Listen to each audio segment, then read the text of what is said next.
What's up, everybody? Welcome to Gojo with Mike Golick Jr. That is me. With me, as always, a little sad, a little hungry, but still very sassy, Brandon Newman. Brandon, what's going on? I can't believe you got my ass working on Martin Luther King Day. Yeah, listen, I don't feel great about that. Honestly, that is a good reminder right off the top of the podcast here, as today is Martin Luther King Day. It is a national holiday.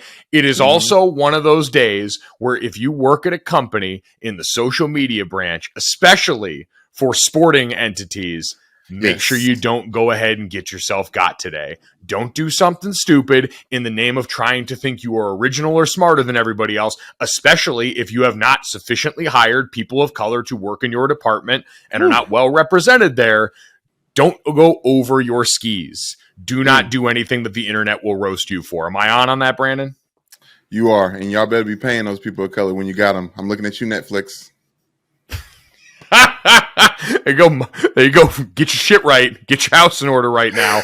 I will say I'm deflecting right now because we're fresh off of a gut-wrenching loss from the Baltimore Ravens, but you're opening the show. I apologize. Do you remember the Florida State Martin Luther King Day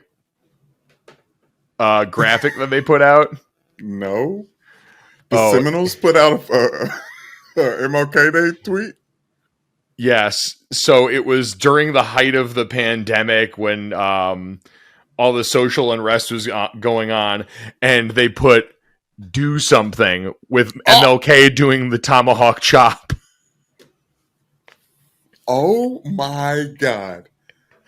It is up there with only, I will never forget Mark Davis and the Raiders summer of 2020 when they put out the I Can Breathe graphic. That's the only one that I can remember that is worse. And they left it up, but the Florida State one is also an all-timer. I don't know. I mean, that was in the moment, definitely for the Raiders, and they've had plenty of those since. But it's something everyone does, is take Martin Luther King and rejigger what he said and make it for whatever the cause is. But to do a graphic of Martin Luther King, probably on the what is it, the Washington Monument, but doing the tomahawk jayhawk between they gave him a cartoon arm doing the chant that most people look at and say is problematic. As racist. Yes. like let's take it to what it is, and then what this man was fighting against. So, okay. Now the football. It's unbelievable. So yeah, everybody get right here. Observe the day the right way. Don't misquote or misappropriate Martin Luther King's message just to make yourself feel better, white people. Anyway, we got a lot to get to on this show. Super Wild Card Weekend. Over the weekend, we obviously have one more game coming up tonight as this podcast releases on Monday. The Dallas Cowboys and the Tampa Bay Buccaneers will play one another in that game. But, Brandon, we're recording this fresh off of Sunday Night Football, and it feels like we need to start there. I am very sorry for anyone that's unfamiliar with this podcast. And as always, if you are new here, we appreciate if you download, subscribe, rate, review, leave us a 5-star rating and a review, and check us out on the DraftKings YouTube channel as well. We are under the Gojo with Mike Golick Jr. playlist. If you're new here, you might not know. If you've been here, you do know. Brandon Newman, big-time Baltimore Ravens fan. So just a wellness check here, Brandon. How we doing coming off of the one of the closest games of the weekend? And that's saying something given how most of this weekend went.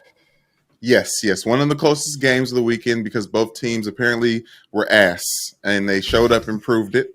I think I as much as I wanted to talk about my Ravens and how much they toyed with my heart, I enjoyed every inch of the pain that was seeing the last football game for the Baltimore Ravens, even though Lamar Jackson was not out of there. Oh, I said a word that wasn't a word because I just said his name and had a whole bunch of stuff I had to get bottled up. Okay, so I want to talk the games that we will get, Mike, the quarterback matchups that are to come next weekend, I think are indicative of the fact that the Baltimore Ravens did not belong or did not deserve to move on. As good as that defense is, as good as the decision-making and the front office is when it comes to signing free agents and drafting and everything's very, very smart and done well. And as Miko Hartman for the Kansas City Chiefs, who probably just wanted a limping Baltimore Ravens instead of the hot Jags, said Baltimore should have won that game. But not the Jags. They play Burrow, right?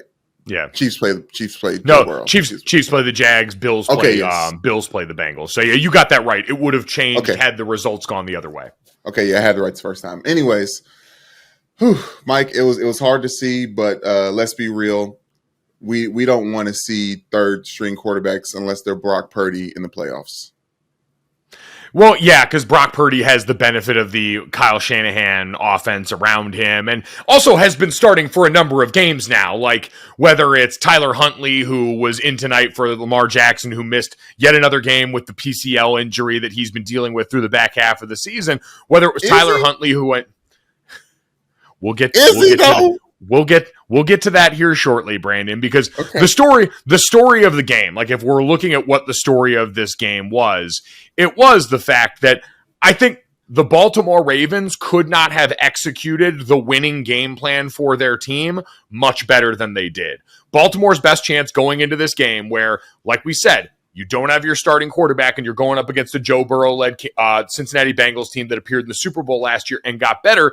You had to make this a rock fight. You had to bring it close to the vest and make it ugly, which they did. The Bengals won 24-17 to this game. It was a rock fight. There were very few possessions in this.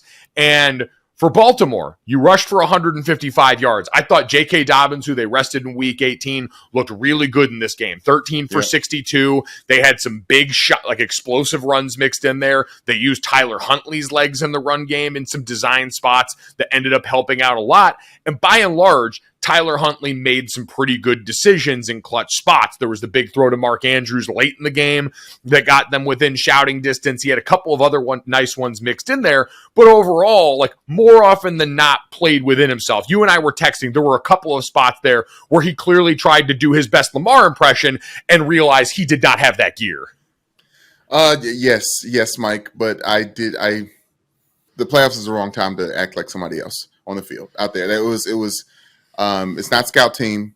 I had a big issue with him. He got settled and had a great drive, one of the best drives that the Ravens have had in playoff history. And then after halftime, came back out there and was trying to heat check himself. And he just made a bunch of bad decisions, Mike. I know you said he was playing well, and you were trying to give him credit, but he wasn't playing well enough to win that game, while everyone else around him was trying to play well enough to help win that game. So yes, I have issues with him, but I have a lot of issues with the Ravens wide receiver core, Mike. Like, how many balls is that group dropping in practice for that team to trust them so little? They had Mark Andrews lined up where Jamar Chase was lined up the majority of the game. Well, that's how this Baltimore team has been built under Greg Roman. They've stacked tight end bodies. They drafted Isaiah Likely and made him a feature part. He was a story going back to preseason. And part of this is also, Brandon, I think for both teams as we look at this, because while that was the story, the play that swung the game open was Sam Hubbard in the 98-yard fumble recovery at the 2-yard line. Tyler Huntley makes the biggest mistake that he made in that game, tries to dive from way too far out over the top of the pile. It gets popped out, and Sam Hubbard, which I am wearing the home field apparel thick six shirt right now, Sam Hubbard, who's listed as a defensive end, he's like 6'5", 265, but he is absolutely a part of the cause, a big boy scoring a long touchdown, and he was hauling ass. Brandon, he gets extra credit because he chose this big boy life. I don't know if you know, Sam Hubbard was at one time a Notre Dame lacrosse commit coming out of high school, but also was a high school safety who then ate his way into a linebacker, who then ate his way to a D end while he was at Ohio State. So he actively courted being a big guy, and that's why I feel like we absolutely need to give him credit for the thick six on this.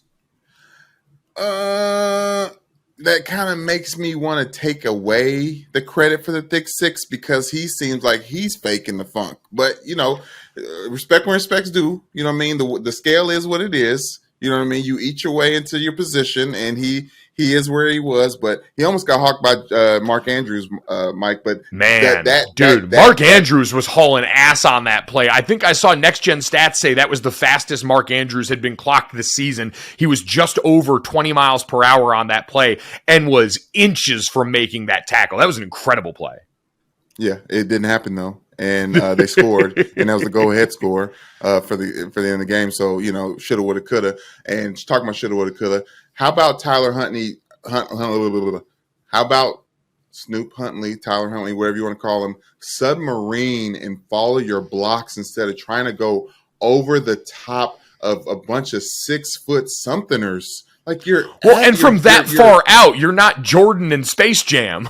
Like also, let's run a run play up the middle every time. Maybe not with one of our J.K. Dobbins. How about one of those huge defensive line turned into fullbacks like Patrick Ricard or Gus Edwards? Like, we have so much girth there for them to put the ball in his hands was one thing, and that was respect because he got them down there and he was playing well. He made a dumb decision yet again. And he's not to be trusted. But I tell you what, I trust James I trust wide receivers. Prochet. I trust James Prochet even worse for being a spectator on the last play of the game. When he had an opportunity to score a touchdown, Mike. He got caught looking. He got caught looking in the end zone, and he's a wide receiver. What the fuck? Yeah, he's the backstop guy. He's supposed to be behind there because Mark Andrews is the point guy up front. And then he went and dove to try and get it. It's hard to react back there. Like, I looked at that play and I went back and watched it because I saw you and other people criticizing it. He got hands on it, he dove for it. Those balls are careening off shit. It's hard to get an angle on there. Like, I feel bad for the dude because he's taking a lot of heat for a spot where I think that's a difficult reaction spot there. Jump balls in the end zone are a crapshoot. Like, he's obviously going to be devastated about that play, but I don't think that's something that he deserves to be raked over the coals for. I don't know, Mike. I don't know if he's going to be devastated about that play, and I think that's the problem I have. I feel like the Ravens, that defense, like, everyone kind of gave up when that Sam Hubbard play happened. It was like, oh shit, here we go again. Like, yeah, this is what they expected from us. Because they had a great game. Like you said, they played a great game. They played well enough to win that game. They should have and could have won that game. They exposed all of Cincinnati's weaknesses, even Joe Burrow's. Well, the biggest weakness for Joe Burrow was yet another one of his offensive linemen got injured in this game. Jonah Williams, their starting left tackle, went down with a knee injury at the end of the first half. They were already on their backup right guard and right tackle. And for a Cincinnati franchise that we saw the graphics pop up all night, Joe Burrow got touched up more than any quarterback in football last year, regular season and postseason. And he started off this season much the same. They spent money. They hockey line changed. 4 new starters outside of Jonah Williams on that offensive line. And as the year went along, especially the last 8 games, I believe in the 8 games leading up to this, they had only given up 12 sacks, 12 or 18 sacks. I forget the number offhand. I'll fact check it later. But either way, it was a massive improvement. And then the injuries pop back up. And so now you spend all this time and money rebuilding the offensive line. You lose 3 of the 5 guys on there. And all that stuff about Joe Burrow taking time in the pocket, taking what's given to him underneath, kind of has to give way for the guy that's going to go out there and make plays again. And I thought in that second half, there was a scramble play that really sort of set off the Bengals' opportunity to get back and keep this game as close as it was when Burrow sort of realized, I got to do the super serum stuff again. We touched them so much. Now, excuse me. I'm not going to do the we thing. I don't play for the Baltimore Ravens. Just a fan of the team. They touched him up. And this is what we talked about with your dad. I was afraid of them touching him up and him still coming out and win. But that's the thing, Mike. They kept Joe Burrow's ass on the sideline. I don't want to say the majority of the game because I haven't looked at the numbers to see the time of possession, but I'm pretty sure the Ravens won the time of possession in this game. And that's exactly what they should have done, making them punt. So, Brandon, the Ravens did win the time of possession. Wasn't by as much as I thought, 32-26 to 27-34. But they definitely, Okay. they made it a ball control long possession game because, to your point, offensively, they went out there ground and pound, but also defensively played back a lot of too high looks and kept everything underneath. So they did get it on their game script. You're 100% right, even if the time of possession doesn't necessarily indicate that. Yeah, there's too many mistakes made, and that's one of the reasons why they didn't deserve to move on, and that's why they lost the game. Like I don't think, looking back at the wild card, and I'll use this as before we talk Lamar, I'm sure we can move on for the rest of the games. But looking back at the rest of the wild card weekend, and RIP to the last full weekend of football that we'll have for the season. When you look back at those games, the Ravens seem like the only team that could have won the game but shot themselves in the foot, while all the rest of the teams they got beat. All the rest of the team, does that make sense? Like all the rest of the teams that won and moved on went and beat their opponent. I feel like the Ravens allowed the Bengals to win. I think that the Ravens and the Dolphins both have a very similar case with how they played the weekend, just because of how the Dolphins game script was able to go. We'll get to that, but you mentioned the name that I want to talk about, because now for the Bengals, they get to move on. They get to play the Buffalo Bills in a game that we know was canceled for all of the reasons that we've talked about with Damar Hamlin.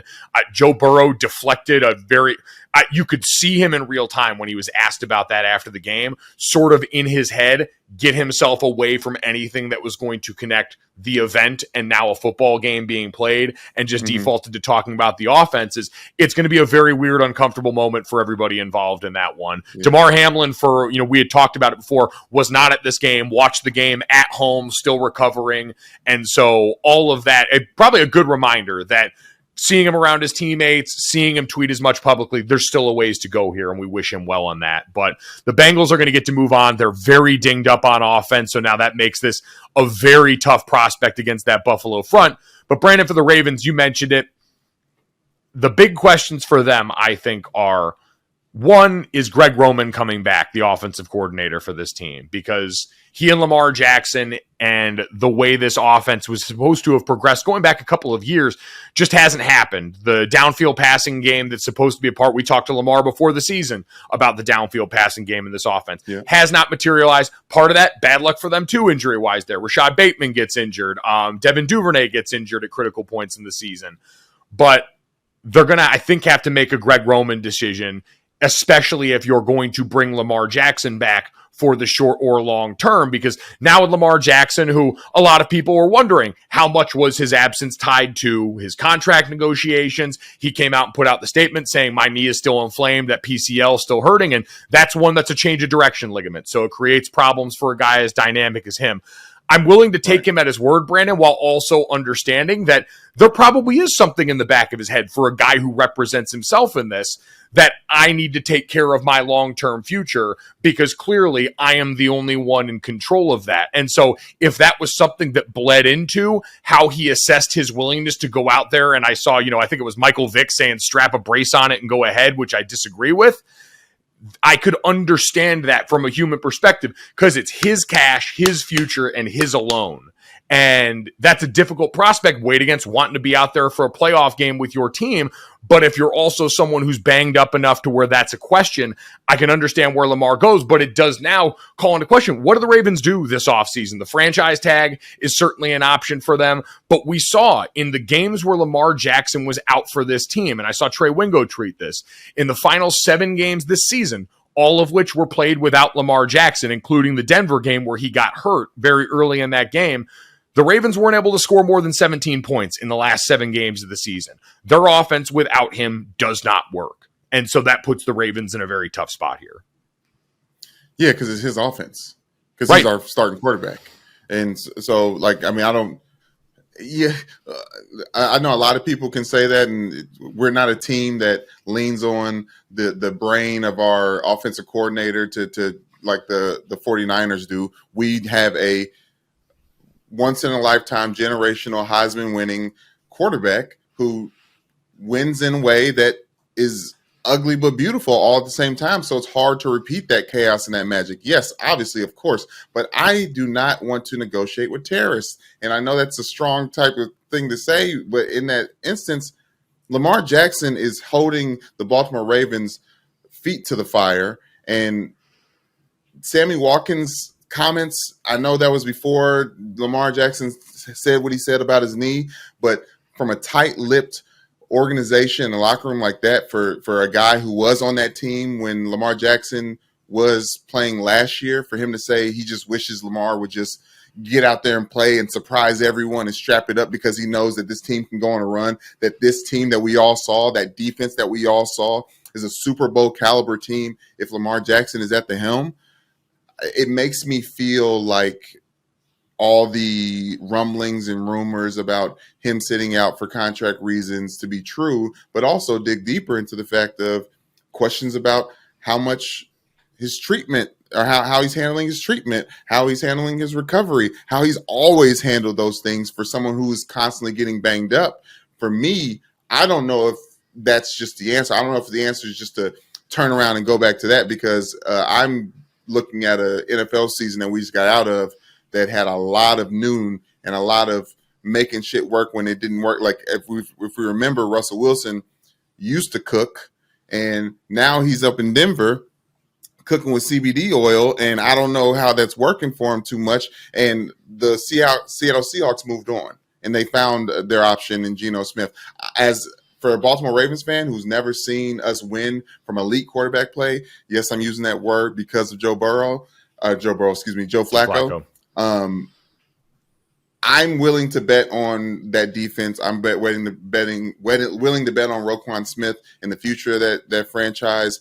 I think that entire offense needs to get reworked. Yeah, Brandon, I think this is really just more of a Greg Roman conversation. Are you finally going to shuffle the bag for your quarterback, like you mentioned, in the name of giving him the best opportunity? Because we've had qualms about his fit and the progression with Greg Roman for a while.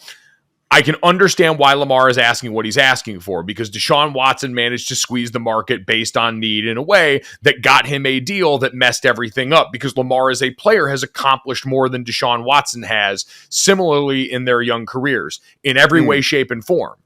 And like MVP, playoff appearances, playoff wins. So I can understand from his perspective why he sees it that way. Do I think it's necessarily going to work out because the leverage is the same? No, I don't. But am I comfortable with Lamar asking for the sun and moon? Yeah, because these guys get very few chances. Could it turn into a Kirk Cousins-like game of franchise tag chicken, or could it work into them using, the transition tag or something like that, where another team can pick him up and the Ravens get something returned? Maybe. I think the smartest and simplest solution would be to come back in the offseason once everything has calmed down a little bit, have a much more measured conversation, and try and see if there's some middle ground of maybe a shorter deal with that much guaranteed money in it or something, because this guy has been your team on offense for the last couple of years. When the rest of the Ravens offense has crumbled around because of injury or whatever else, we've had things like Lamar Jackson for the first half of last year, where he was overwhelmingly the MVP, dragging them to a place they wouldn't have been otherwise, given the roster around him. And I would just love to see, hey, all right, them solidify that and commit to a guy that's been like a net good for their team and is an incredible talent, and say, we are going to change up, like you said, on offense. We're going to go a different route with coordinator. We're going to reimagine a little bit of our view of this and try and make it work in a different way in the name of the quarterback talent, which is what we see this league do all the time. It's what the Cardinals just did in the name of Kyler Murray, who, again, has accomplished markedly less in his career than Lamar Jackson so far. Yes, but I have an issue with a player, a starting quarterback, a face of a franchise, holding his smart, capable franchise to the decisions of franchises that make poor decisions, Mike. Like the Browns' decision making signing quarterbacks should not set the market. The Cardinals, when the dumpster fire was going on over there and how they throw money around to people that they don't even care about, shouldn't tell Lamar Jackson and his mother, who are representing himself for contracts, what he is worth. He knows how much he is worth to that team based on what's around that team. And I worry, as someone who just went through a rebuild with the Ravens when Joe Flacco got paid after that Super Bowl, that if one side of the ball sucks up all that cash, then the important side of the ball is depleted. The important side of the ball in the modern NFL is offense. Period. End of sentence. You can look at the teams that have made the playoffs this year. The top passing offenses in the league all made it. The top 3 rushers in the league were all sitting at home. Like, it's not hard to figure out what we live in right now as an NFL. And to your point about those other teams, and even Joe Flacco, that's what happens when you mess around and end up paying a quarterback that's not nearly as good as that salary indicates. Lamar Jackson is much better than Joe Flacco. So that's something that you have to, and also Brandon, for a smart team, also, I would say this is also the accounting you have to do. When you draft a quarterback in the first round, you hope that you get what Lamar Jackson has given you as a team. And you usually then account for what that quarterback salary will mean for the rest of you. And when you are a team that makes good free agent moves, that drafts well, you are actually, I think, in a better position to absorb something like that because you're so good at finding and acquiring talent at these other positions. And so that means that those decisions become even more important. So when you've got a capable front office, that should be making you sleep much easier at night if you're a Ravens fan. Yes, I want to get off this because I don't think anyone else is interested, and I could care less, but I can't say that even Lamar Jackson would agree with you that he's a better quarterback than Joe Flacco because Lamar Jackson, and one thing I do love about Lamar Jackson is he is a team guy up until and has proven so up until this alleged sitting out for health reasons. Him not even being at the game bothers me just a little bit and are traveling with the team, but Lamar Jackson knows the value of winning a Super Bowl. I think Lamar Jackson knows that if he plays his best football and stays in the NFL for as long as whatever, he's going to end up in the Hall of Fame. I don't think that's important to him as much as ending up in the Hall of Fame based on how many Super Bowls he's won, a la Eli Manning eventually. So I think that Joe Flacco has a little bit more than Lamar Jackson has as a Ravens quarterback, and I think the rest of the Ravens fan base is starting to recognize that. Well, yeah, I mean, he's got a Super Bowl trophy. That doesn't make him a better quarterback. We judge quarterbacks differently. That's fine. My brain broke. I got you. It's part of the way that we work all this. Let's move on, like you said, to the next game involved in all this. We'll have plenty of time to do the will they, won't they with Lamar Jackson as they get set for this offseason. Giants and Vikings was everything that we expected it would be. Brandon, the story of this game is they are who we thought they were, to quote the late, great Denny Green. The Minnesota Vikings, who seemed fraudulent all year long on the biggest stage here, came out and played in a game where, you know what, the offense at least seemed to hold up their end of the bargain until the very end. This was a game where defense seemed optional on both sides for long stretches, where both offenses seemed to march up and down the field for long sustained drives before we got to the end. And Brandon, I feel like the play that everyone is going to rightly talk about at the end of this game is the 4th down and 8, where Kirk Cousins decides to throw a 3-yard stick route to TJ Hawkinson, his tight end. Not that throwing to TJ Hawkinson was a bad idea. 10 catches for 129 yards on the day. He was sensational, and the one thing that bailed them out against some of that pressure from the New York Giants. But to throw that comically short of the sticks on the play of the game was a very, like, it confirmed a lot of our biases, both about Kirk Cousins and about this year's Vikings all in one play. And he was covered like a duvet, Mike. Like I don't know why there's X amount of people sitting at the first down mark, and they needed. It was a very Kirk Cousins move, but it was a very Dexter Lawrence move. Okay, touching up Kirk Cousins, forcing him to drop down to the. Obviously, TJ Hawkinson was probably supposed to get the ball anyways because he was one of the main parts of the offense. Justin Jefferson was locked up that entire game. Adam Thielen, I don't know if he was out there, but you got to give credit to the Giants defense. And like the last time they won a playoff game in 2011, when they went on that Super Bowl run, it was the defense and the defensive line that was making the biggest difference. I actually disagree in this game. I think the Giants' offense was sensational. That Minnesota defense was hard to watch. I felt bad. We love Harrison Smith on this podcast. D-line. And there was D-line. No, I know. He was making plays. He was running around. But yes, I feel you. But I'm saying, I think the Giants' offense was the story of this game. Daniel Jones continuing to play his way into more money. 24-35 for 300 yards and 2 touchdowns in this game. He becomes the first player in NFL history, I believe, with over 300 yards passing, 2 passing touchdowns, and over 70 yards rushing in a playoff game. Brandon, it looked like for most of the game that the Giants were playing with one more player on offense than the Vikings had on defense. There was that much space around here for a wide receiver core of, listen to this murderer's row: Isaiah Hodgins, Darius Slayton, and Richie James. Woo. Like, I cannot say enough good things about the job that Brian Daboll has done with this Giants team this season. Whoa. I agree with you. And I came yesterday, I said I trust Brian Daboll more than I trust the guy over there for the Vikings. But you missed the wide receiver, Saquon Barkley.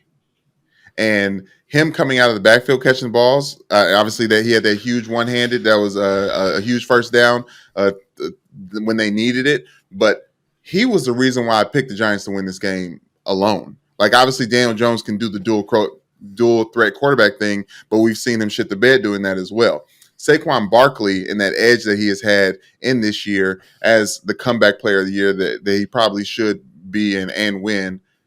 He just gives this entire offense an edge, Mike. And when he busted off of that first touchdown on like 36 yards, I was like, oh, yep, that's what we're looking for. That, to me, probably one of the bigger mismatches of the game when you looked at him going up against Eric Kendricks and that linebacker core.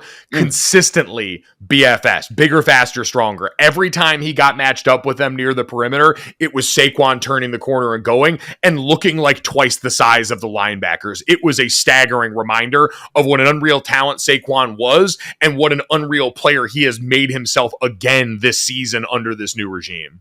I know that we don't think the Giants will make like a real Super Bowl run here, but Saquon got bigger during the offseason. I don't know if he added a neck roll. He did. I think he added a tiki neck roll.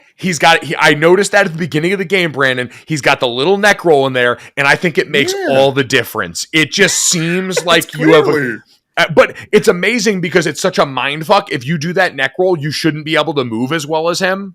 And because he can, now all of a sudden, I'm constantly in this state of, it seems like he grew 3 sizes this offseason. You know what it was? He seems like, obviously, he was drafted the first round, and that was very controversial at the time. But he feels like the murderer's row, just because you said it recently, of recent like big Giants playoff winning quarterbacks. It's like Brandon Jacobs, Ahmad Bradshaw, and Tiki Barber, like all mixed into one. Yes, he fits the profile of a Giants running back in recent history very well. It was terrifying to watch. So, yeah, I mean, he was great. You're right. Over 100 combined scrimmage yards for him in this game. And I will give total credit to Daniel Jones, who I think his contract situation becomes very interesting. Because like you said, looking at this Giants roster as they get set to go up against the Eagles now. So awesome. We get a divisional round matchup against division opponents. It's going to be fantastic. The Eagles team that's been banged up has had a week to get healthy. You look at the Giants roster, and this is not a roster that should get past a certain point offensively based on the names we mentioned. I think I saw a stat going into the game that when you look at their linebacker core, the 3 guys starting this game were not on the roster at the beginning of the season.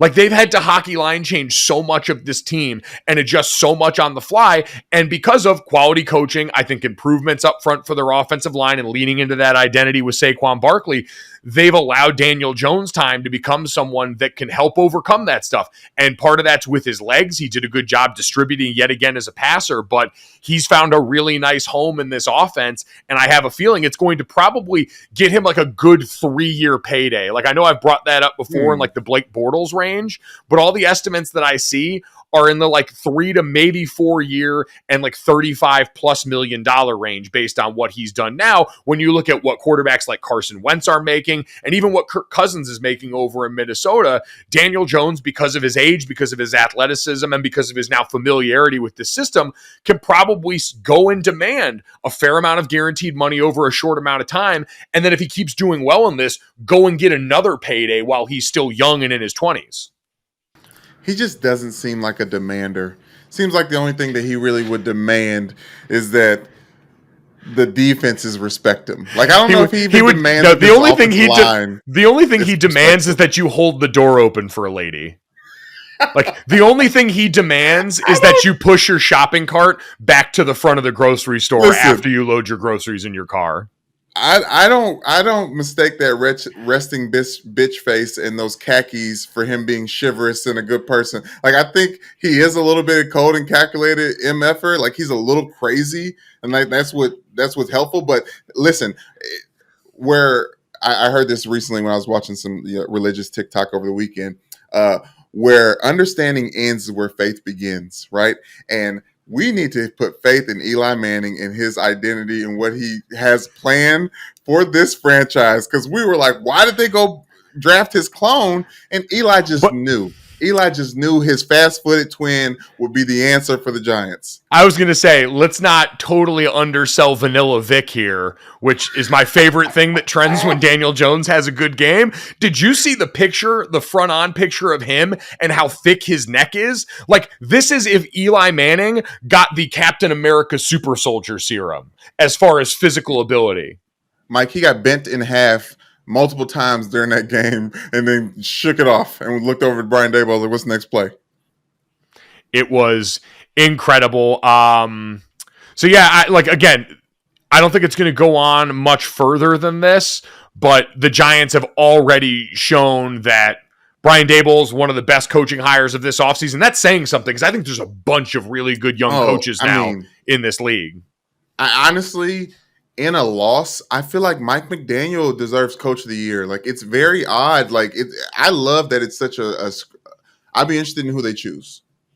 It will be fascinating. I think it should be Brian Daboll, given where they were and what they've accomplished now. I understand your point completely. Like Mike McDaniel's got a great case. Hell, even Kyle Shanahan has a case. I understand they've got that great defense on the other side, but to go through 3 quarterbacks in this season and be one of the teams we talk about in the breadth of the 3 or 4 best teams in the NFL is also patently absurd.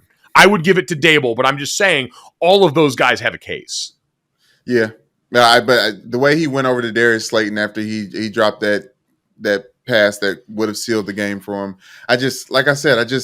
Even when we did our draft with your dad, our Thanksgiving draft, I like Brian Daboll. Like whatever that little beanball is, like, and I had no idea how his stature until we had to see him next to Kevin. Is it Kevin McConnell? Kevin O'Connell, yeah. Kevin O'Connell, excuse me. Jesus. But that's a little ball of fire right there. I maintain that everybody knows a Brian Daboll because knowing a bald-bearded white man is pretty statistically high probability just because there's a lot of us and we all look the same. But one who's also like a little on the stockier side and a bit of a spitfire, I feel like everybody's got a friend who's kind of like Brian Daboll. Shout out to my friend Tito who looks exactly like Brian Daboll.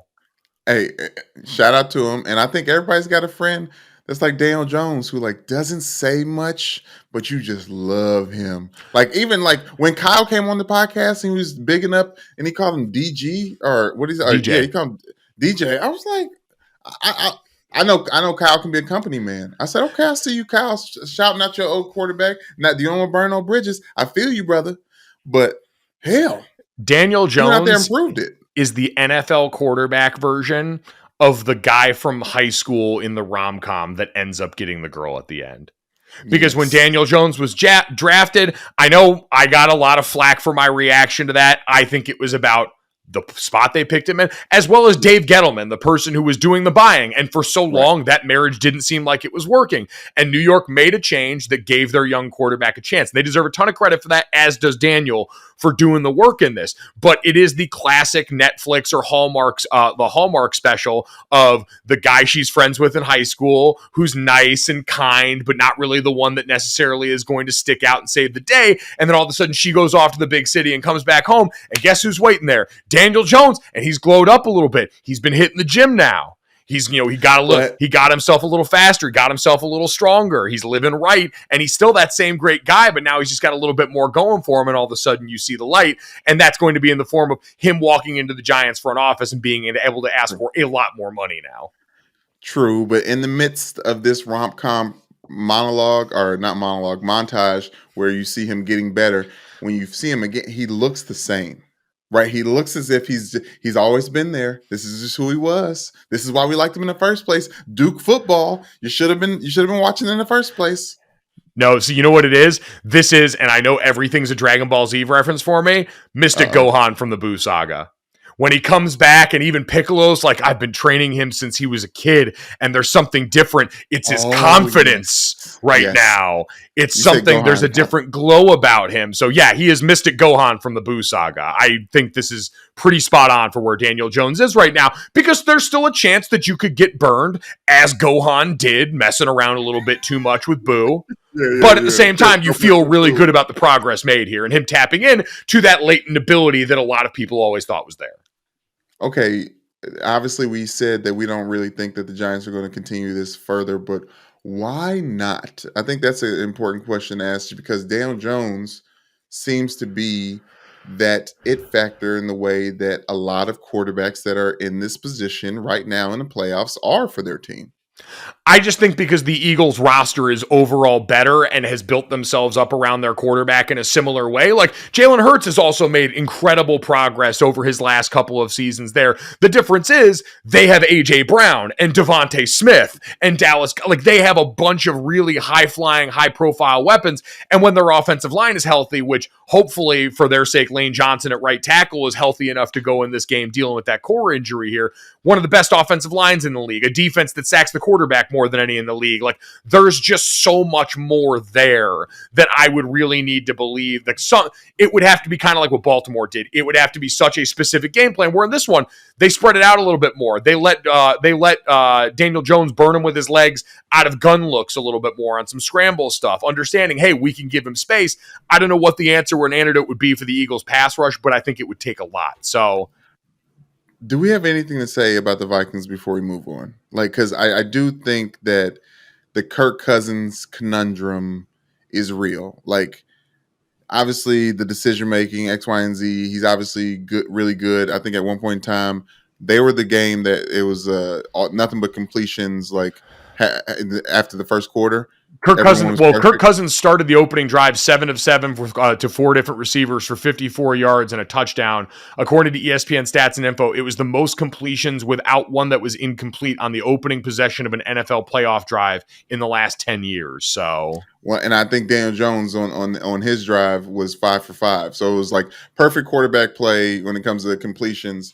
But are the Vikings in trouble?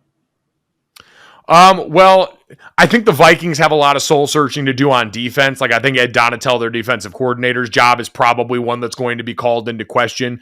I think they're going to have some moves to make there, because like Zadarius Smith and that group up front did not pan out the way that they were looking for. We mentioned that linebacker core looked a step slow. It just, from the second level on, didn't seem like they were keeping up speed-wise with a Giants receiver and skill group that, again, outside of Saquon Barkley, was on mostly guys that had started the season as backups. And so I think a lot more of the overhaul is going to have to happen on defense. I think offensively, get a little bit healthier. You've got the best, if not one of the best wide receivers in the NFL to kind of build around. And TJ Hawkinson, who you traded for in the middle of the year, has been awesome. He was outstanding for them in this game as an outlet against pressure. So I think that side of the ball, plus with Dalvin Cook, you're kind of good there. The defense has the soul searching to do because they were a non-compete. I 100% agree with you. And also Justin Jefferson had the best catch that we saw all season long in a season full of great catches, as we usually do by this time in the season. But the way he's been able to be locked up when it was a concerted effort to lock him up, I think, there's something there. Well, I just think when defenses want to put that many resources, you saw so many of the wide open plays in this game for other players were because they used Justin Jefferson as a decoy. Touchdown down by the end zone, they put him in the backfield and used him as a decoy there. Another one of the deep balls to Hawkinson, they used him underneath there to draw a bunch of defenders' eyes. So I think I don't call into question his ability. I just think you're going to have to continue to now develop around him, as Adam Thielen, probably getting a little bit older, probably seeing his best days already coming past. What are you going to do as far as a number 2 there over the long term? So that is the Giants 31, the Minnesota Vikings 24. Brandon, let's go back to the first game of the day. And Lord Jesus, Bills Dolphins, a whole ass college football game is how long it was. This whole day in general, Brandon, when you don't have the NFL red zone in all the games, or it's not Thanksgiving or Christmas where you've got holiday festivities or a meal, this day felt like an eternity, and it was largely the fault of this game. This game pushed back the Vikings-Giants game by about 20 minutes on the start because it was taking so damn long. Yeah, I knew that this was going to be a marathon of a day. That's why I didn't check into this game until after halftime. I was doing dad stuff with my son. It was beautiful. I was enjoying my day. I was like, oh, I know football's on. It's like, got food, saw the game on. I was like, ooh, the Buffalo Bills are up 17 to 3. And then I got home, it was like, ooh, it's tied 17-17. It was like I got a chance to kind of get eased into it. And then I felt like I watched the entire regular season game from the second half on. The last 2 minutes of the first half and the entire second half felt like they took place in the quantum realm. It was years that occurred somehow in a matter of minutes, and it was beyond frustrating. And part of that is because, Brandon, you have stat lines like this from Skylar Thompson, who went 18 of 45 in this game. He threw the ball 45 times and completed under 50%. So no wonder it slowed down the pace of play a little bit. Now, I think the story of this game, Brandon, was really the Bills and the turnover thing still being an issue and them looking really tight in a critical spot here. You had 2 Josh Allen interceptions and a strip sack for a touchdown in the first half that kept Miami in this game for the entirety of it, allowed and emboldened them with Skylar Thompson, who, outside of Skylar Thompson's just complete lack of willingness to scramble for yards that I thought were there for him when he broke out of the pocket at certain spots, he finished the game with 2 carries for 3 yards. Other than that, I thought he played really clean football for a guy that was in a situation that was way beyond his pay grade in this game. The stat line doesn't reflect it, but you had big-time drops from Jalen Waddle in this first half, even Tyreek Hill, one of their running backs in critical conditions, where Skylar Thompson had put the ball on the money, and the highly paid, highly thought-of skill players let down the rookie, very late-round quarterback that was out there trying and actually, I think, succeeding and playing some pretty clean football. Yeah, but it's one of those Kyle Shanahan disciple things for me, where if we're not going to give as much credit to the quarterback because they're in that system, I think that's the same amount of credit we give to Mike McDaniel and how he got Skylar Thompson ready.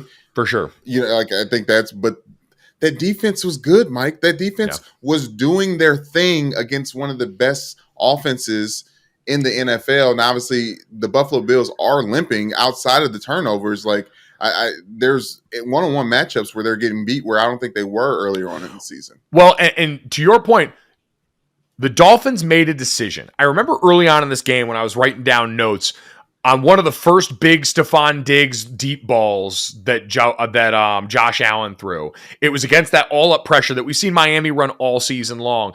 And you know this, and I heard this as an offensive lineman all the time in college. A defense is going to give you its best exotics on third down early in the game. And if you shut them down in the first couple of drives, you're more likely to make a human being, a defensive coordinator, maybe go to the next option on the call sheet here, because no one likes seeing rejection and then going back and having to immediately do the same thing, the definition of insanity stuff. But in this game, they stuck with it and they kept to their identity and they sacked Josh Allen 7 times in this game. And they said, we are going to make you live and die trying to hit home runs. We are going to make you almost solely exist. And you saw spots where Josh Allen and the Bills would throw 2 and 3 go balls in a row, and they would miss a bunch of them. And listen, they connected on plenty. You had Stephon Diggs and Gabe Davis both go over 100 yards in this game. You had Khalil Shakir, who I thought made some really big-time plays, go over 50 yards in this game. So they got theirs, but that was the Dolphins' decision. And they said, we'll convince ourselves that making your quarterback uncomfortable and getting to him the way we did is going to be much more valuable than your really good receivers just being really good every once in a while. Yeah, it was like the alien, that's what they call Josh Allen. The alien seemed immortal or human, like where the Ravens will let you move the ball in between the 20s, but just lock it down in the red zone. It seemed like what you're talking about. The Dolphins were like between the 20s, like, no, we're going to get after his ass because we know if he gets in the red zone, some people call it the green zone, that Josh Allen's going to make a play with his feet too. Like they did their best to keep him out of range of even sniffing the end zone, and I thought they did a decent job of it. I thought they did too. So this game is another one where, as much as we lauded Mike McDaniels, there are going to be a couple of decisions and a couple of sequences that I think haunt him. I think the biggest game-changing moment of the game was in the second half. There was a 3rd and long bomb for an interception from the 1-yard line. Miami was backed up on their own end. It was 3rd and 19, and right before the play, you heard I think this is the Romo crew game, say like a check down, something underneath, a draw, just live to punt it, and instead, Skylar Thompson's throwing up a 3rd and 19 bomb that gets picked off and completely changes the outlook of the game. I think that, combined with just in general on the day, and it reared its ugly head at the very end of this game, the Dolphins versus the play clock was the best rivalry in sports. Yes. Those consistently coming down to the wire, forcing Mike McDaniel and this team to burn timeouts, and ultimately the 4th and 1 with the game on the line. You've got a team that had, so after the game, they talked about this. 4th and 1 with the game on the line at the end, the Miami Dolphins possession. Mike McDaniel said they had gotten information that they had gotten a first down. And so you saw them sub personnel late in the clock because they realized it was 4th and 1. And now all of a sudden they were scrambling to try and get out there. And because of that, you end up putting yourself in a worse position on that play and getting screwed over there. Part of that, I think, is the coaching staff. They've clearly got to have a better handle on that in a critical moment. The play's got to get in there sooner. And you've got a young quarterback. So certainly the mechanics of that are going to take longer than if it was Tua or one of the more seasoned players like him and Teddy Bridgewater. Yeah, that shit was egregious, Mike. They had so much time to get that play in.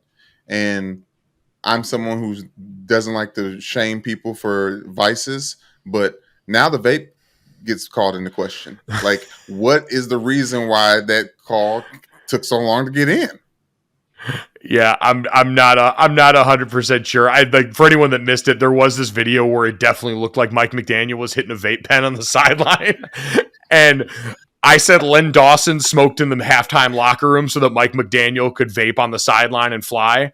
But hey, listen, man, he's been good vibes all year, and it's paid off for them. True. It was just a culmination of things in this one spot where that can't happen. And with a young quarterback in there, and with how much credit we do give him, that falls on the coach. That falls on the coach to make sure that's better executed. Instead, you get to delay a game on there. It backs you up for a 4th and 5, and then you get the results that you do, which is a turnover on downs there, and the game is over. So that was the unfortunate part, because Mike McDaniel having them in that game to begin with was insane.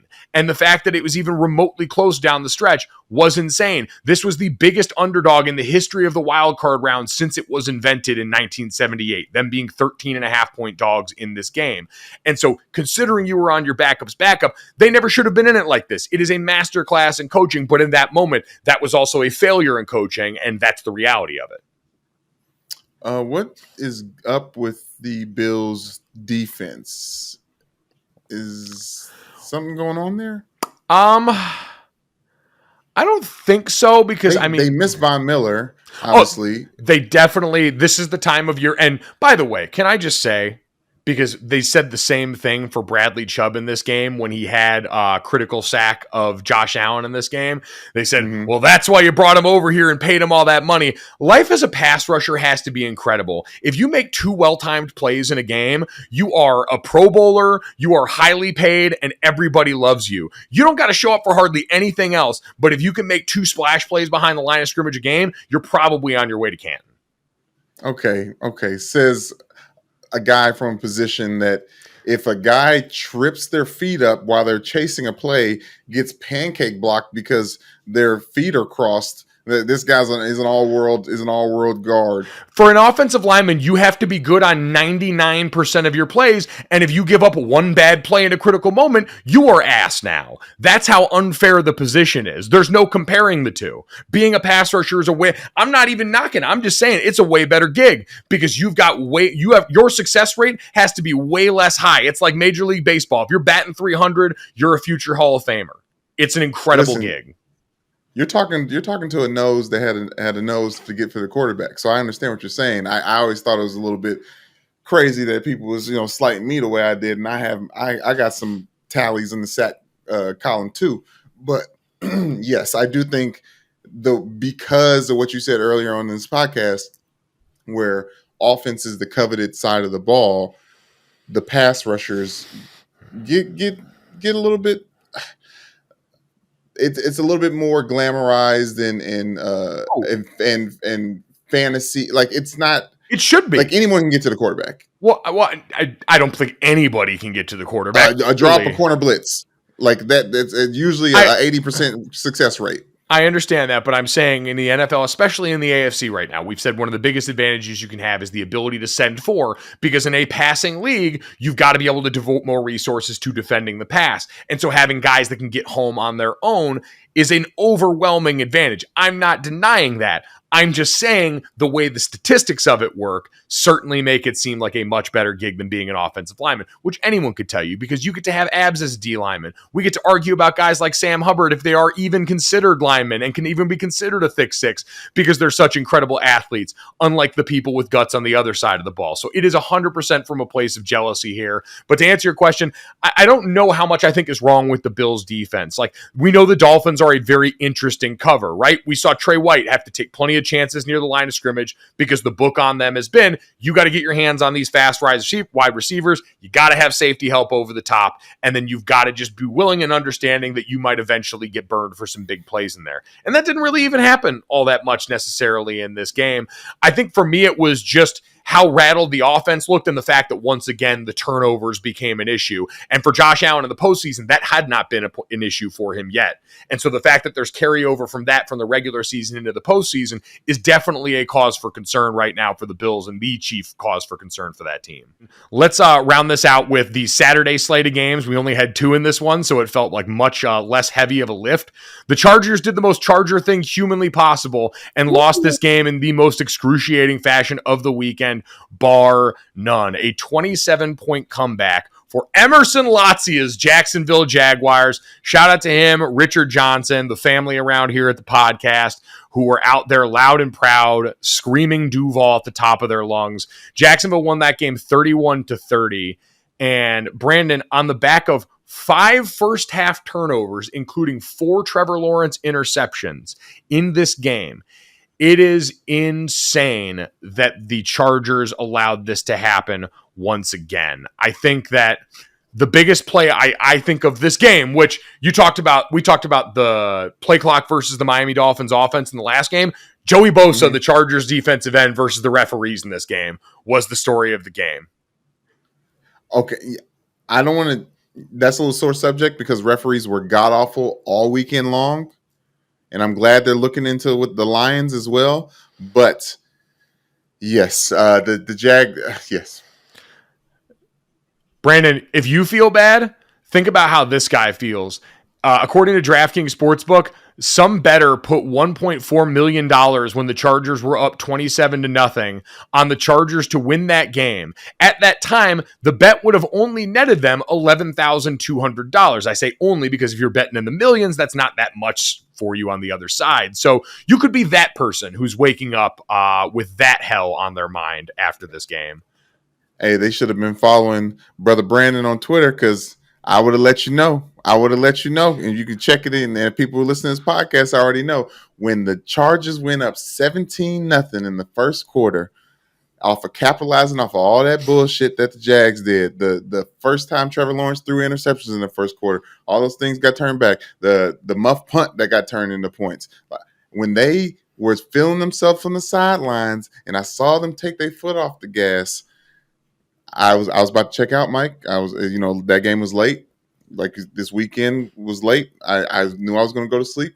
I tweeted, the Jags are going to win this game 28-27. 28-27. I was wrong, off by a field goal, but Notre Dame, I put my hat on, and I woke up at 2:30 to pee and stayed up until 4 a.m. reading articles and looking at highlights and just pat myself on the back. I like the idea of calling you Notre Dame and spelling it like Notre Dame. Ooh, I like that. Notre Dame. We'll work on that. There we go. You can't gotta pronounce it the other way. Speaking of things that we should have seen coming in that regard, Ari Myrov tweeted on Twitter, in the Jags' last 5 home games, which this was, Week 9, down 17 to the Raiders and won. Week 12, down 19-10 to the Ravens and won. Week 15, down 27-10 to the Cowboys and won. Week 18, down 10-0 to the Titans and won. And the wild card round, down a whopping 27-0 and still won. Brandon, they're officially the Cardiac Cats. It is insane. The mental toughness from Trevor Lawrence and company, the leadership of Doug Peterson in this game, who in a number of spots, I saw Ben Baldwin tweet this, you look at the pooch pick after Joey Bosa's first unsportsmanlike, accepting the penalty on the 2-point try and ended up going for that and making it, that put him in a position to win with the field goal, going for it on 4th and 1 with that T play in the backfield, and then Travis Etienne staying in bounds on the 4th down conversion to keep the clock running. All tenets of a well-coached team, all things that in critical moment for a guy that's lifted a Lombardi trophy, came up in big spots and continued to highlight how abysmal it was last year what Urban Meyer did to this football team. I'm glad you brought him up, Mike, because I wanted to shoot him some bail because Travis Etienne has been so good that you saw what a loss that was when he got injured. Like that entire season, they could have gotten a win last year, or at least 2 to 3 more wins if Etienne was just out there and Trevor Lawrence was figuring out with him in the backfield. And that's all I want to say. The Jaguars wide receiver core, like they have athletes like Zay Jones and the money they gave to Christian Kirk. Like I say, they spent money. They spent money on that position. It's what we talked about with some of these. They spent money to try and help out their young quarterback and make life better for him. And it worked. And it's paid off so far. So they deserve a ton of credit for mounting that comeback for the Chargers. You could kind of see them leaking oil because when the ball wasn't given to them deep in plus territory, it was a bit of a struggle. And then all the penalties that popped up there. Like I thought the first one on Joey Bosa, which was on a 3rd and long, a neutral zone infraction that gave the Jags a much easier conversion. I thought that neutral zone call was bullshit. I think we see way more egregious versions of that aren't called all the time.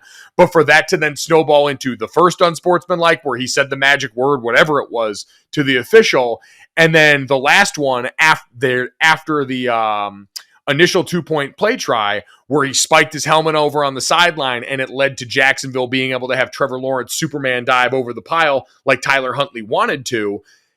That frustration all rolled from that same spot. And that's where, on the other side, you've got to have the composure to not put yourself in that situation when you are one of the leaders of that team, one of the most important players, a guy we know is playing hurt, but hurt his team in a couple of very critical junctures there, that now we're going to have people on the backside asking about Brandon Staley's job. Like we've seen plenty of that floated out in the streets, Brandon, and quite honestly, don't agree with it. I would not fire Brandon Staley. I think you saw a bunch I think you saw a lot of the team come out and give the vote of confidence to a coach. A lot of guys genuinely seem to be taking up for their coach. But as much as anything, Brandon, I think Brandon Staley's done a lot of good for this team. I think right now the biggest change they have to make is it's got to be Joe Lombardi on offense. That's got to go. They've got to, I think, make that decision. If you're Brandon Staley and you're going to come back and they're going to bring you back, I think it's got to be contingent on you have to make a change at offensive coordinator. There are too many gifts on this team. I know Mike Williams was absent in this game, which was a Brandon Staley decision in Week 18 to play him, so he deserves full blame for that.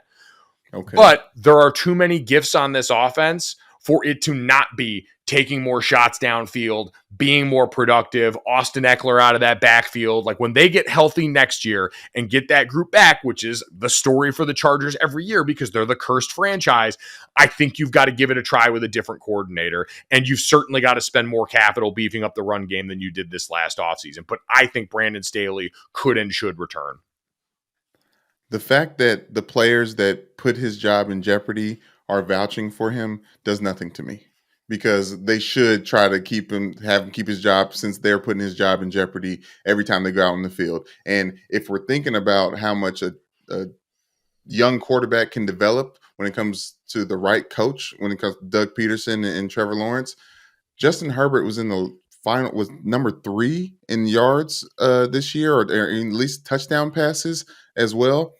Like, are we at the point where we're thinking like, how much better could he possibly be if we change the head coach position? Because I know you've gone to the offensive coordinator. You said that for the Ravens as well, and obviously I think that could help. But from the top down, we can see that a head coach change does a lot for a team. And I don't know But if the Chargers Brandon Staley can continue to Frankenstein change things. I think the Chargers need to change a lot of things all at once. But they've only, like, you'd be changing a lot of things after just 2 years. And last year, the way we talk about all these other coaches was a lot of the way that we talked about Brandon Staley. I want to see why he went away from being as aggressive as he was in year one, because in this game, there were plenty of fourth and shorts where they set up for field goals or punts that would have been goes last year, that we saw all weekend the teams that were winning were being aggressive in. And I think him getting back to that and having a different coordinator, you're right, to give Justin Herbert even more of a chance to flourish in this offense. This offense should be operating and be as prolific as the ones that we see in Kansas City and in Buffalo based on personnel, based on the talent they've got. It's got to stay healthier. We know that's a big part of that, but it's not being maximized. And so I think Brandon Staley has done enough good in the last 2 years to warrant another year of this and not subvert your quarterback's growth by hockey line changing everything around him. I think we saw plenty of spots this year where Brandon Staley as a defensive coordinator mind is still really valuable to that team. And so I think you make a change and make a swing there, and you try and get the upgrade on the offensive side of the ball where most people have been identifying that as the issue for a while. Yeah, but it feels like that one more year feels like a Kliff Kingsbury thing, where last year it may have been too aggressive and egregious to just cut the cord with Kliff Kingsbury and the experiment with the Cardinals, and they ended up giving him extension just to, I don't know, put the media at rest, apparently. This feels like that situation where we could do this. We can go through a whole nother off season, and then we can have another questionable decision. It's just like, okay, why did Brandon Staley change his philosophy yet again? And then end up at the same point where we're losing in the playoffs. Like, I don't care, because I don't think the Chargers are destined for greatness over there in the AFC. I think they got a lot of competition, and specifically in their division, where it really doesn't matter what they do until they get past Patrick Mahomes and Kansas City Chiefs and the rest of the teams that are getting better over there. But it just feels like okay, I'll say this: let him keep his job, because can't nobody do anything better, because the Chargers is going to charge. Yes, cursed franchise, 100%. Chiefs division, 100%. Run it back in 2023 with a new coordinator. Brandon, the first game of the weekend and the last one we'll talk about is the 49ers versus the Seahawks. This was the only one that really, and I'd say even this one for 3 quarters was very competitive and very interesting to watch. It ended up being the largest difference in final score. And for what it's worth, the only team that was a 9.5+ point favorite that actually covered this weekend in the 49ers. They won 41-23. And Brandon, the real key play in this one, the strip sack by Charles Amenu in the third quarter on Geno Smith that ended up spoiling that red zone drive for them, ended up kind of popping this thing open on that one. From there on out, the 49ers continued on offense to do what they did. Purdy went for 332 yards, the second most ever for a rookie in the playoffs, and became the first rookie quarterback ever to account for 4 touchdowns in a playoff game. So that, even after, for him, not a great start to the game necessarily, but settled into it and then continued to do what he's done. Extend plays with his legs, make timely throws, and distribute the ball to the great weapons on the team. Are we done talking about his ceiling? No, I don't think so, because, I mean, again... We should be. Why? You don't think he's... Because he went out there and showed his ass and then bounced back from it like he was Trevor Lawrence. Like, I think there's something to having that... It's not the moxie thing, but the calm, cool, collected to shit the bed on the biggest stage constantly and then be the reason why the team has a resurgence. Yeah, listen, he deserves a lot of credit for how he's played. I'm not taking away from that. I'm just saying we know we know the context that it's happening in. Yeah, well, when you say how he's played, you kind of bring everything all into one, where like he is doing individually great things in each of these individual games. Brandon, but he is not even the 4th most important part of the offense. Okay. Like, you want to list those for us? George Kittle, Deebo Samuel, Christian McCaffrey, and I would say, Trent Williams are probably the 4 players on the offense that are automatically better at their job than Brock Purdy. Okay, better at their job doesn't mean more important.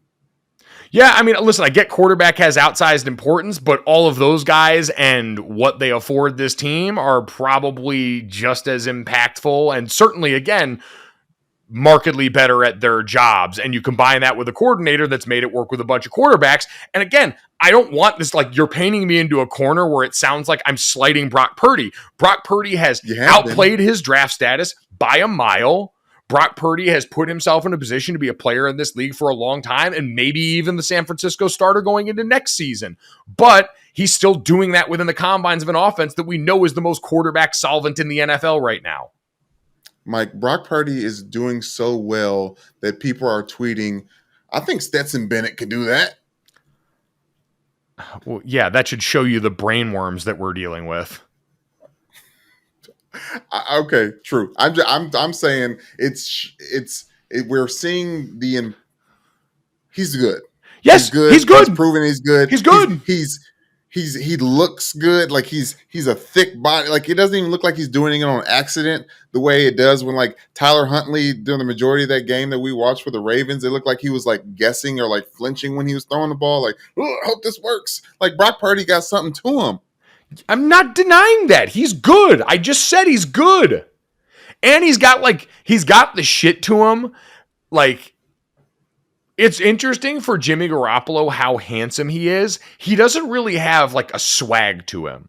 Like no one would ever describe Jimmy Garoppolo as swaggering. He's very nice. He's clearly a great teammate. He's well liked, but he doesn't have all the stuff that we've heard about Brock Purdy where he goes into the huddle and he's like immediately telling him like, hey, quiet down. This is my shit. Or when they brought up after the game that LeBron James tweeted about him and he kind of brushed it off. It's like, oh yeah, that's cool. Like he's got a little bit more of that to him than the Jimmy Garoppolo that is the pretty boy swag that we would expect. I was going to say Jimmy Garoppolo has the swag that all the pretty boys have. They were like all of us with big personalities growing up was like, why do y'all like that dude? He doesn't say shit. He's not interesting. He's just smiling at you. He's not even listening to what the words that you're saying. Like he has that thing where like girls like, oh yeah, Jimmy. It's like, he doesn't care about you, and that's why you like him. Like well, I think Jimmy does. Like that's the thing. I think Jimmy does care about me. Oh yeah. No, I'm saying like he has that swag. Like when the post games, like you can't take away how impressive he is when the post games after a win, when he has that smile and those grays are showing, and he's not even answering the question really well, and he's just kind of smiling through and he's kind of high. It's like look at that guy. He's kind of guy. It's not a swag, but when you don't care enough, people tend to get drawn in. Well, he's got the pretty thing where he walks through like the sliding glass door, and he thinks it just opens like that for him, like. It's like, oh, it's amazing. It does that for you guys too? That's all. Yeah. That's incredible. So, so the 49ers went out and 100% looked like the team that we expected them to look like in this game. Christian McCaffrey was sensational. Debo, he went for over 119 on the ground. Debo Samuel had 133 yards, including a 74-yard reception for a touchdown that kickstarted the party. So those guys, the defense, it all clicked yet again. It did have me wishing that the football gods would have redone a little bit of things so that we didn't get the Seahawks in the spot. Like it feels like not any of those others, but the Packers, Lions, like there's some other intriguing NFC teams that may have been able to put up a better fight for the 49ers. Yeah. I'm very happy for Geno Smith and company. An incredible season for them. I will never forgive them for costing us the Detroit Lions in the postseason. So that is very real. We've still got the Cowboys and the Bucks tonight. We'll get to that when we do our picks at the end of this. The rest of the divisional round weekend coming up is as follows: Jags at Chiefs Saturday at 4:30, Giants at Eagles Saturday at 8:15 Eastern, Bengals at Bills Sunday at 3 p.m. Eastern, and then the winner of Cowboys Bucks at the 49ers is the 6:30 p.m. Eastern game next Sunday. Brandon, Monday around here, we give out roses. You and I each, Bachelor and Bachelorette style, for deserving winners who are going to move on into the rest of the week for a great performance in the group date. We each get 2 coming off of the weekend. And since we've already mentioned his name a bunch, Brandon, I'll just go ahead and give out my first one here to Trevor Lawrence. Obviously had a great performance in the game, but his performance after the fact, even better. Just a run of show. Trevor Lawrence went on social media after the game and posted that very popular meme. I'm not going to lie, they had us in the first half. Yes. Immediately did numbers online. Incredibly proud of a guy that does not tweet a bunch, going out there and being an efficiency monster. But more importantly, his post-game celebration emerged online as video of him and what appeared to be his family and some friends going to a local Waffle House down in Duval. And Brandon, the man of the people mythology that's now going to get built up around Trevor Lawrence, who's always, I think, kind of been a guy that's put on for his team, done very well, and lifted others up, seems like a quality leader. Going and knowing that he's slugging it out there, getting them chunked and smothered and covered, and potentially watching a fight take place in that Waffle House. Although I have to imagine his presence and the good times off that win is probably enough to be an antidote to the usual fight juice that's in the air to Waffle House. So shout out to Trevor Lawrence, man. Will you accept this rose for being not only an incredible space alien of a quarterback, but also a man who understands the finer things in life, like Waffle House coffee and a nice waffle drunkenly eaten at like 2 a.m.? A wonderful pancake waffle, because that's what Waffle House does. They do a beautiful pancake waffle. It doesn't get talked about enough. And I will say, as someone who frequents Waffle Houses, 5 times a quarter, I would say that it doesn't usually have fight energy. That's just for the internet. There's like a difference between like what you see on the internet and what you really see. I saw AJ Brown from the Eagles tweeting that he really missed Waffle House right now. If you put a Waffle House in Philly, that would have the most fight energy. That place might as well just play Dreams and Nightmares in the background the entire time and just prepare for it. Yeah, I like that. My first rose is going to go to New York City sports. The Knicks are good. Above 500. First time in a long time. I'm not going to get into the logistics, but Jalen Brunson trade end up hitting very. We like what we see there. And then with the New York Giants doing what they did and obviously making a little push in the playoffs, I think they deserve a little credit right now. I think they do. Absolutely. Well-earned rose. Also, you could go to the state of New York. The Buffalo Bills moving on to the division round here. True. Everybody in New York eating right now. And as Buffalo fans will tell you, they are the only New York football team technically playing their games in New York. And if we're talking about memes, thank you for saying that as a former resident of New Jersey. Speaking of memes, them Jets, them brothers starving. Out here hurting. Starving. Oh my God. By the way, speaking of memes, the Chargers, man, paid the price.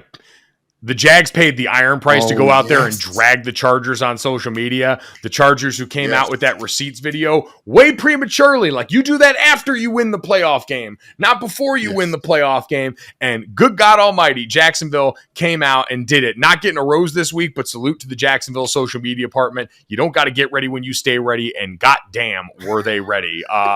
Brandon, that's because my second rose has to go to Kliff Kingsbury, the recently fired Arizona Cardinals head coach. According to Peter Schrager, who on the I think it was the Fox pregame show this weekend, I forget if he's on Fox or CBS, reported that Kliff Kingsbury had told NFL teams that he was not currently interested when inquired about interviewing for jobs right now, and bought a one-way ticket to Thailand.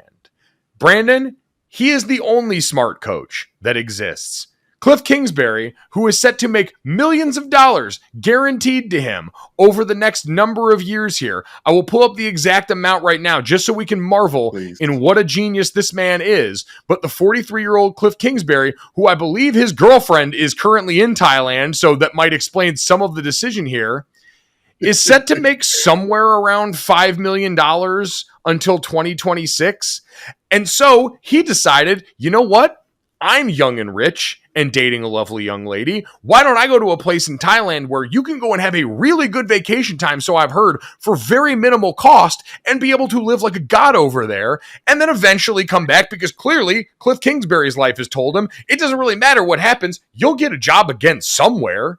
Like, he did the Texas Tech thing, and the Cardinals gave him a head coaching job. So he's not worried about future employment. So this is the ultimate in, let's call it what it is, the ultimate in white man confidence, to just be able to waltz out and say, I am going to go and use this opportunity to sit on my ass and be rich on a beach somewhere for a while. And got the ability to do it, so I can't get mad at him for doing the thing that I'm always amazed more coaches don't do, because so many coaches are getting paid for years on end and, like Matt Rule, rush right back into coaching in a different spot to offset that money instead of taking some time to enjoy themselves, because they are all addicted to a profession that is so different in your brain than everything else. Have you seen Kliff Kingsbury in person? No. Okay. Unlike Matt Rule, Kliff Kingsbury is tall and handsome for real, right? He's tall and handsome. Like, he's got that Jimmy G, like, who the hell was that just walked by with that stoic look and look so serious and with that no, I'm handsome look? Him in a foreign land where white people are foreign, so I'll say that, he could clean up over there. I don't think everybody can go to Thailand and do what Kliff Kingsbury is going to go over there and do. I'll just say that. Kliff Kingsbury is making $5.5 million a year through 2026 at the very least. I think the team had an option for 2027. So Kliff gets my rose, man. Finally, a coach who says, I'm not going to do all this insane work when someone's going to pay me to not work. Go off, King. This is like tongue in cheek a little bit, but I do want to give my rose, one of my last rose of the season, to the internet, because they were working overtime this weekend. Mike, I don't know if you knew, but in Boston, they revealed a statue of what they are calling the embrace. Yes. Of when Dr. King came back to Boston and hugged Coretta Scott King. And for some reason, instead of making a bust of just, them from the chest up, a husband and wife, two black couples, like hashtag Black Love, in bronze in the middle of Boston, maybe that's the reason, they decided to make two bronze big-ass black arms interlacing that looks like a bunch of things other than Dr. Martin Luther King Jr. and his wonderful, beautiful wife, Coretta Scott King.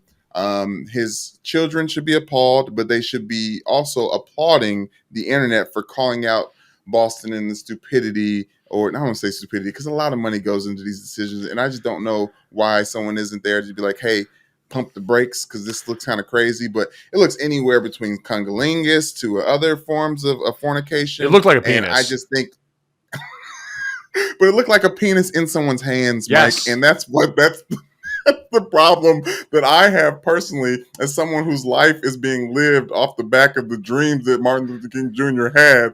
It just seems like a misfire, and I want to give respect where respect is due for the internet for calling Boston out for their I don't know what to call it. Mistake. A mistake was made here, Brandon. And to your point about the solution, I will use this time to once again put out the idea that I believe every company needs to adopt, or every group that's getting ready to make a decision, to have a disinterested, now I will say Gen Z kid sitting at the end of the room on their phone, not paying attention to what anyone else is doing, whose sole job is to have the idea presented to them and then say, oh no, the internet's going to roast you for this. That's all you do. That's all you pay them for. They get full benefits to just sit there disinterested in the room with headphones on until it's time to come to the table and tell you whether or not you're going to get roasted for this idea. Oh man, just have one before a green light, one meeting with the Gen Z group is like, okay, how can we potentially get roasted for this? And if anyone's feelings in the room gets hurt, don't do it. Right? Have them just verbally tweet at you, which is sick that I'm calling conversation verbal tweeting. I'm so disturbed. Have them do that in the room and see how bad they can make the people that are the subject of this feel. Wait a minute, are podcast tweet threads? Jesus Christ. Let's look at our bets from the weekend before I go insane. This is simulation theory, but like a weird, awful tangent. Brandon, picks this weekend. We picked all the wild card games besides the one coming up tonight. I went 2-3 on the weekend. I had a loss on the Seattle San Fran under, a loss on the Chargers Jacksonville under, and a loss on the Bills minus 13.5. One barely on the Baltimore Cincinnati over 40.5, and one on the Giants +3 in that game. Brandon, I think you went 3-2 on the weekend as well, picking basically all underdogs besides the Bills. Yeah, and that's where I messed up. And obviously went with my Yeah, I don't know what I was thinking with the Seattle game. Like, I knew 49ers. I've been saying the entire season that the 49ers are one of the best teams in football. I just imagined in the wild card, one of the somebody would lose. Like, one of the people would actually get bounced out, but it didn't happen. So, yeah, you know, what am I now? Now you 15 are 14. 15-14. Yep, you're 15-14. I'm 54-62-4. So not great, but we're going to try and make it better going into tonight for the Cowboys game against Tampa. Brandon putting together a nice little parlay for tonight that we're going to get mocked up and over and tweeted out here for this game. Yes. So I have the Dallas Cowboys money line in this game. I believe they're 2.5-point favorites over the Buccaneers on the road. I've got Leonard Fournette over 39.5 rushing yards in this game. I think going up against that Dallas defensive front that wants to get back after the quarterback, one of the best ways, especially for an offensive line, is a little beat up, run at them, try and go right into the teeth of that defense that's had difficulty stopping the run at certain points of the year. And then Dak Prescott over 224.5 passing yards in this game.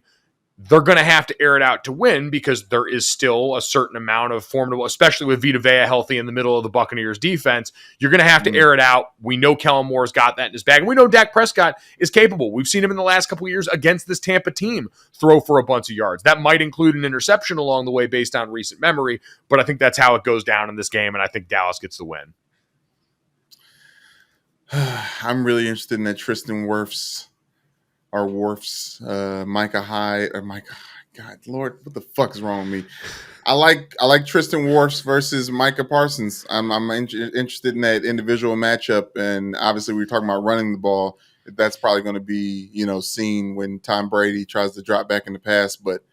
Whew, that's going to be fun to watch. That might be pound for pound the best skill, like great on great matchup in the game. Tristan Wirfs, who's turned into one of the best tackles in the league in the last 2 years, and Micah Parsons, who's obviously one of the front runners for Defensive Player of the Year. I'm with you. Circle that one. That is going to be fireworks in that. Absolutely can't wait. So, what's the line for that game? I believe it's the Cowboys in 2.5 the last time I saw. I will double check right now. I like the Bucks plus 2.5. All right, there we go. Go off, King. So you go Bucks plus 2.5. I'll say for my pick for the week, I will go Cowboys minus 2.5. I think all of the stuff about Tom Brady's record 7-0 versus the Cowboys in the postseason just cannot undo what I've seen in my brain, which is Tampa's offense all year kind of look like mid.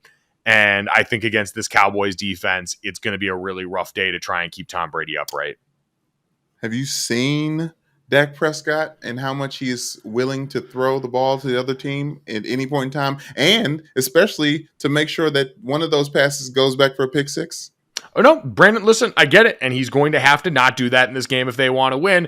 I just think there's a better chance of that happening than there is of the Buccaneers offense catching lightning in a bottle like they did in a win or get in week 17 matchup against Carolina. So I haven't seen that version of Brady and Mike Evans this year. Maybe Tom Brady's devil magic will truly be too much to overcome. We'll get ready and we'll wait and see on that one and analyze in the back end. Brandon, let's get out of here, though, and ask the most important question of the day. Do you know what time it is? Everyone knows that I'm this, that, and the third. Everyone knows. Everyone does know, Brandon. You're this, that, and the third. Brandon, so let's get to this. Everyone knows that we were expecting this name to pop up in the Washington Commanders bid for their team. Jeff Bezos has yet to officially bid on Washington. He wasn't among the first round of bidders ahead of last month's deadline, and none of the early bids exceed $6.3 billion, which is well under the early estimates here. Minus Bezos, none of the half dozen bids selected. It was the 23rd deadline overcame that amount. So Bezos apparently didn't come with a strong number, setting up a situation where he'd initiate an early bidding war. So listen, Jeff, a guy who has certainly made a lot of money, I would imagine probably ready for this one. We saw Shaq comment before that he kind of in his group jumped out of this because he saw the deep pockets in there coming into play. But I feel like Commanders fans don't really care who it is as long as it's not Daniel Snyder. No, they don't, but they should, because for someone who has already taken over Thursday Night Football, and I see how y'all renamed it. Actually, we don't know it's Amazon. All these stats and info, was it APS or APW? Yeah. What is the yes? They're all over the game. I think Jeff Bezos buying a team that is essentially a Thursday Night Football franchise is ironic, but I wish him well with his money. Yeah, Daniel Snyder and him obviously have beef. Daniel Snyder reportedly, sources told Peter King that Daniel Snyder detests the Washington Post that is owned by Jeff Bezos. So the thought of him having to then sell to Jeff Bezos would actually be pretty awesome. But it feels inevitable that Jeff Bezos will be involved in some level with NFL ownership, but maybe it is a bigger play than that because he's buying whole nights of games. And we know the Black Friday game is going to be coming up pretty soon, so maybe it's bigger than basketball. We'll wait and see. But at this time, no offers there. I'm sorry, I don't have better news, Washington Commanders fans. It is still Daniel Snyder at this point. Brandon, let's get to that. That is a major shakeup in the WNBA. The 2021 WNBA MVP, Jonquel Jones, is being traded from the Connecticut Sun to the New York Liberty in a 3-team deal. She's a 4-time All-Star, requested the trade specifically to New York, and had one more year on her contract.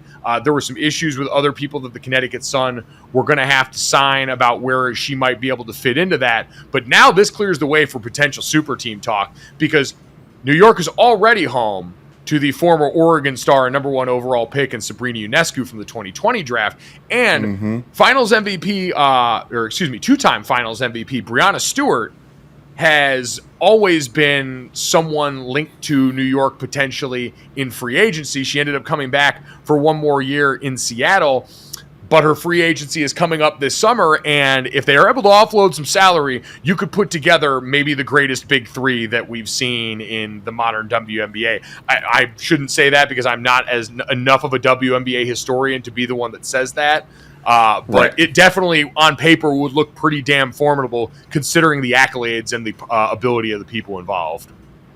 Yeah, it seems like the WNBA's potential Warriors Kevin Durant franchise.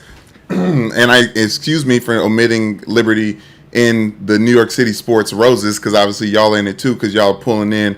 But I don't know if there's enough games in a WNBA season for a super team. I don't really know if I love that. I think Breanna Stewart needs to be opposite of Sabrina at all times, just for competitive nature. But we're going to see what we're going to see, and the Aces, they're the defending champs, so everything runs through them. Truly, it'll be, incredible to watch this play out here. Big time swings already, though. Big time movement in the W. And once again, marquee talent leaving the Connecticut Sun. Chiney Ogwumike, my former colleague at ESPN, once famously helped engineer her way or was a part of a trade out of Connecticut to play with her sister with the Los Angeles Sparks. So we'll keep an eye on that. But Brandon, let's get to the third because everyone's going to want to keep an eye out on this. According to CNN, in Boston labs at Harvard, old blind mice have regained their eyesight, developed smarter, younger brains, and built healthier muscle and kidney tissue. And on the flip side, younger mice have prematurely aged with devastating results nearly every tissue in their bodies. The experiments show that aging is a reversible process capable of being driven forwards and backwards at will, so says anti-aging expert David Sinclair, a professor of genetics at the Institute at Harvard Medical School and the co-director of the Paul F. Glenn Center for Biology of Aging and Research. Essentially, in a study published for the first time Thursday in the journal Cell, they have challenged the scientific belief that aging is a direct result of genetic mutations, essentially saying they think they know how to reverse this project. They can do it in mice, and they are hopeful that it is possible in people. So, Brandon, are you excited that people might actually be able to turn back the clock? No, Mike, I think we've seen this already. We've seen the Nutty Professor. We saw what Eddie Murphy was able to do with the mice and making them bigger and faster and stronger and fat and manipulating them. I don't know if rat and mice behavior and the re-aging of that is going to affect my life at all. And I hope not, because I don't want to be a big mice. I don't want to be a big mouse. I don't want to be a big rat. I don't want to be something experimented on. I don't want to be put in a tube. I don't want to reverse. I want to live in the moment, and I want to die really old. I want to live long enough to see the old me, as Freddie Gibbs says. But I guess this is a way that could help you live long enough to be the old you, because it doesn't go Benjamin Button where it forces it wholly back in the other direction. Essentially, what it sounds like, Brandon, is it helps your cells remember and access the part of us, for lack of a better term, the software for the cell that allows them to regenerate, to become healthier, to do away with a number of ailments that would allow you to live longer. So it'd be perfect for that. And I didn't realize that The Nutty Professor was the same plot as Flowers for Algernon, the book. That's amazing. Ooh, I don't know Flowers and Algernon. That sounds fun. Same process. A mouse becomes really smart and everything goes great for it, and then it all rapidly deteriorates and goes wrong on the backside and ends up dying. It's not. It's, Nutty, he was doing those things to try to get with Jada Pinkett Smith and take her out on a date. So he was experimenting with the rats to, get into some panties. So it's a little different. But still, rats being experimented on, and it's not. I don't know. I don't like the fact that we use rodents and we act like that's going to be like we've seen World War Z. Like we need to keep the animals there and the human stuff here. Like, because when we don't need rat zombies. That is true, because Benjamin Button rats. The World War Z zombies were the most devastating kind. Most zombies, slow, poorly reanimated, only react when people are around there. The World War Z super rabies zombies are terrifying. We'd be fucked. Yeah, and I think that with messing with the science and the DNA, I don't know them like that at Harvard. You know what I'm saying? I don't trust them, and they could start some shit that they can't finish. So be careful. They also might be able to give me a full head of hair again. So I'm just saying, this one, I'll hear both sides. We hope you have enjoyed all sides of this podcast. If you did, make sure you download, subscribe, rate, review Gojo wherever you get them. Leave us a 5-star rating, leave us a review, and check us out on the DraftKings YouTube channel. Enjoy the last remnants of Super Wildcard Weekend with the Cowboys Bucks, and we'll talk to you tomorrow. Boom. Money in the bank.